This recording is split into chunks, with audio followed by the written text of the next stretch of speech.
সকালে ভাত খাইয়ে আমি দোকানে যেতেছিলাম। তো এই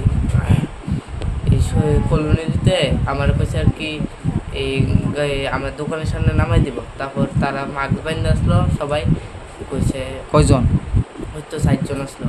কইছে এই আমার দোকানের সামনে নামাই দাও। তারপর আজকাল আমি 2-3 ঘন্টা পরে দেখি, তারপর আমি ট্রেনে চলছি ট্রেনে কোন জায়গা গিয়ে তোমার উঠাইছে?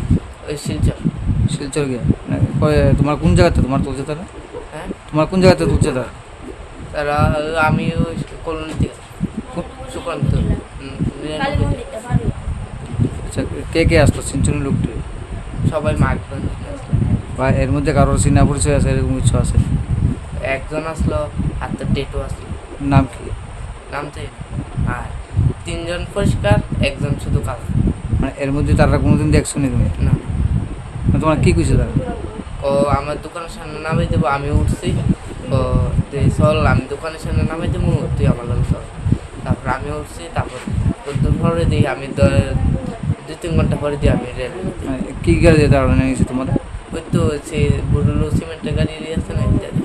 মানে সারাদিন খোঁজাখুঁজি করার পরে এখন আমি জীবিতে গেছিলাম, মানে রাস্তায় কোনো অ্যাক্সিডেন্ট হয়েছে কিনা সে হয়তো সেন্সলেসও হতে পারে, তো সেটা ভেবে আমি গিয়েছিলাম জীবিতে।